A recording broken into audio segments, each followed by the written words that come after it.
നമസ്കാരം. T20 ലോകകപ്പിനുള്ള Indian ടീമിനെ പ്രഖ്യാപിച്ചപ്പോൾ wicket കീപ്പർമാരായി ടീമിലിടം നേടിയത് ഋഷഭ് പന്തും സഞ്ജു സാംസണുമാണ്. ഋഷഭ് പന്തിനേക്കാൾ ഈ ടീമിൽ വിക്കറ്റ് കീപ്പറായി സ്ഥാനം ലഭിച്ചില്ലെങ്കിലും സഞ്ജുവിന്റെ പേര് വന്നതാണ് എല്ലാ മലയാളികളെയും സംബന്ധിച്ച് ഒരു സന്തോഷ വാർത്ത. ഇടം കയ്യൻ വിക്കറ്റ് കീപ്പറായി ഋഷഭ് പന്ത് ടീമിലേക്ക് എത്തിയപ്പോൾ IPLിലെ തന്റെ മികച്ച പ്രകടനത്തിന്റെ അടിസ്ഥാനത്തിലാണ് നമ്മുടെ സഞ്ജു ടീമിലെത്തിയത്. സഞ്ജുവിന്റെ ഈ പ്രകടനം തന്നെ ഇന്ത്യക്ക് വലിയ കരുത്തു നൽകുമെന്ന് എല്ലാവരും വിശ്വസിക്കുന്നു. KL രാഹുൽ, ഇഷാൻ കിഷൻ, ജിതേഷ് ശർമ്മ എന്നിവരെയെല്ലാം മറികടന്നാണ് സഞ്ജുവും ഋഷഭും ലോകകപ്പ് ടീമിലേക്ക് എത്തിയത്. ഇവരിൽ ആർക്കാകും ഇന്ത്യ പ്ലേയിംഗ് 11 അവസരം നൽകുക എന്നതാണ് പ്രധാനപ്പെട്ട ചോദ്യവും. ഇടം കയ്യൻ എന്ന നിലയിലും മധ്യനിര ബാറ്റ്സ്മാൻ എന്ന നിലയിലും ഋഷഭിനാണ് മുൻതൂക്കം കൂടുതൽ. എന്നാൽ സഞ്ജുവിനെ പൂർണ്ണമായും തഴയുക എന്നത് അദ്ദേഹത്തിനോട് കാട്ടുന്ന ഒരു അനീതി തന്നെയാണെന്ന് പറഞ്ഞേ മതിയാകൂ. അങ്ങനെ കാട്ടില്ല എന്നാണ് എല്ലാവരും പ്രതീക്ഷിക്കുന്നതും. ഇപ്പോഴത്തെ ഇന്ത്യയുടെ പ്ലേയിംഗ് 11 സ്ഥാനം അർഹിക്കുന്ന വിക്കറ്റ് കീപ്പർ ആരാണെന്നുള്ള കാര്യത്തിലുമൊക്കെ ഇപ്പോൾ പല അഭിപ്രായങ്ങളും തുറന്നു പറച്ചിലുമൊക്കെ നടക്കുകയാണ്. അക്കൂട്ടത്തിൽ ടോം മൂഡി പറഞ്ഞ വാക്കുകളാണ് ഇപ്പോൾ എല്ലാവരും പിന്തുണയ്ക്കുന്നത്. അതിൽ സഞ്ജുവിനെ കുറിച്ച് പറയുന്നുണ്ടെന്നാണ് എല്ലാവരും ഏറ്റെടുക്കുന്ന ഒരു കാര്യം. അദ്ദേഹത്തിന്റെ വാക്കുകൾ ഇങ്ങനെ: തീർച്ചയായും ഋഷഭ് പന്തിന് മുൻതൂക്കമുണ്ട്. ഇടം കയ്യനാണെന്നതും മധ്യനിരയിൽ ബാറ്റ് ചെയ്ത് അനുഭവ സമ്പത്ത് ഉണ്ടെന്നതും അവന് മുൻതൂക്കം നൽകുന്ന കാര്യമാണെന്ന് അദ്ദേഹം ഋഷഭ് പന്തിനെ കുറിച്ച് പറഞ്ഞു. മധ്യനിരയിൽ 5ാം നമ്പർ എന്ന വളരെ പ്രധാനപ്പെട്ട പൊസിഷനാണ് കാണുന്നത്.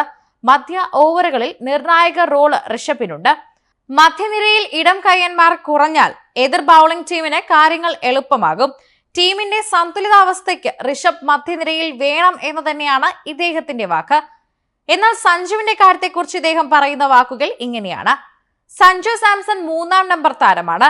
ടോപ്പ് ഓർഡർ സ്പെഷ്യലിസ്റ്റ് ആയ സഞ്ജുവിന് മധ്യനിരയിൽ കാര്യങ്ങൾ പ്രയാസകരമായിരിക്കും. ഇങ്ങനെയാണ് മൂഡി സഞ്ജുവിനെ കുറിച്ച് പറഞ്ഞത്. ഇന്ത്യയുടെ വിക്കറ്റ് കീപ്പറെ കുറിച്ചും മുഖ്യ സെലക്ടറായ അജിത് അഗാർക്കർ കഴിഞ്ഞ ദിവസം വാർത്താ സമ്മേളനത്തിൽ വ്യക്തമാക്കിയിരുന്ന വാക്കുകളും നമ്മളെല്ലാവരും കേട്ടതാണ്. 1ാം number wicket keeper Rishabh Pant ആണെന്നും 5ാം നമ്പറിൽ ബാറ്റ് ചെയ്യുമെന്നാണ് അഗാർക്കർ വാർത്താ സമ്മേളനത്തിൽ തന്നെ പറഞ്ഞത്. കാർ അപകടത്തെ തുടർന്ന് ഗുരുതരമായി പരിക്കേറ്റ ഋഷഭ് ശക്തമായ തിരിച്ചുവരവാണ് ഇത്തവണത്തെ IPLിൽ കാഴ്ചവെച്ചത്.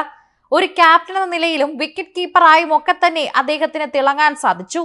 പ്രത്യേകിച്ച് എടുത്തു പറയേണ്ടത് ബാറ്റ്സ്മാൻ എന്ന ശ്രദ്ധേയ പ്രകടനം തന്നെയാണ്. ഇങ്ങനെ ശ്രദ്ധേയമായ പ്രകടനങ്ങൾ കാഴ്ചവെച്ചത് കൊണ്ട് തന്നെയാണ് ഋഷഭിന് ഇപ്പോൾ ടീമിൽ നല്ലൊരു ഇടം ലഭിച്ചതും. നേരത്തെ തന്നെ മധ്യനിരയിൽ ബാറ്റ് ചെയ്ത ഋഷഭിന് അനുഭവ സമ്പത്തുണ്ട് എന്നതും പ്ലസ് പോയിന്റ് ആണ്. ഡൽഹിക്കായും മധ്യനിരയിലാണ് ഋഷഭ് ബാറ്റ് ചെയ്യുന്നത്.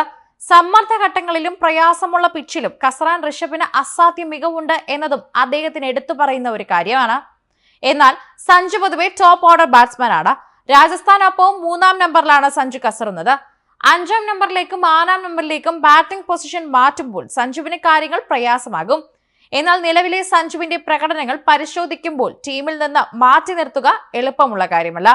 അതുകൊണ്ട് തന്നെ സഞ്ജുവിനെ ലോകകപ്പ് ടീമിൽ ഉൾപ്പെടുത്തിയതും. സഞ്ജു ലോകകപ്പിൽ ഒരു മത്സരമെങ്കിലും കളിക്കാൻ സാധ്യത കുറവാണെന്ന് കൂടി എല്ലാവരും പറയുന്നുണ്ട്. എന്നാൽ ഋഷഭിന് എന്തെങ്കിലും മത്സരത്തിൽ വിശ്രമം അനുവദിക്കാത്ത പക്ഷം സഞ്ജുവിനെ കരക്കിരുന്ന് കളി കാണേണ്ടി വരുമെന്നും പറയുന്നുണ്ട്. T20 ലോകകപ്പ് ടീമിൽ ഇടം നേടിയതിനു പിന്നാലെ കളിച്ച ആദ്യ മത്സരത്തിൽ സഞ്ജു ഡെക്കിനാണ് പുറത്തായത്. ഇന്ത്യൻ നായകൻ രോഹിത് ശർമ്മയുടെ പിന്തുണയും ഋഷഭ് പന്തിന് തന്നെയാണ്. സഞ്ജുവിന് മധ്യനിരയിൽ അവസരം ലഭിച്ചാൽ തിളങ്ങാനാവുമോ എന്നതാണ് കണ്ടറിയേണ്ട കാര്യം.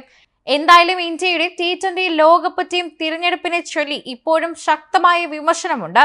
തുടക്കം മുതൽ തന്നെ ഇപ്പോഴും നല്ല ചർച്ചകൾ തന്നെയാണ് ഇതിനെക്കുറിച്ച് നിൽക്കുന്നത്. പല താരങ്ങളുടെയും ടീമിലെ സ്ഥാനം സ്വജനപക്ഷമാണെന്നുള്ള ആരോപണം ശക്തമായി തന്നെ ഇപ്പോൾ നിലനിൽക്കുന്നു. ഈ സാഹചര്യത്തിൽ മോശം ഫോമിലുള്ള ശുഭ്മൻ ഗില്ലിനെ റിസർവ് താരമായി പരിഗണിച്ചപ്പോൾ ഋതുരാജ് ഗെയ്ക്വാദും റിയാൻ പരാഗും തഴയപ്പെട്ടതിനെ കുറിച്ചും ചർച്ച ചെയ്യുന്നുണ്ട്. റിങ്കു സിംഗിനെ റിസർവ് താരമാക്കിയതിനെയും ശക്തമായ വിമർശനം തന്നെ ഉയർന്നു വരുന്നുണ്ട്.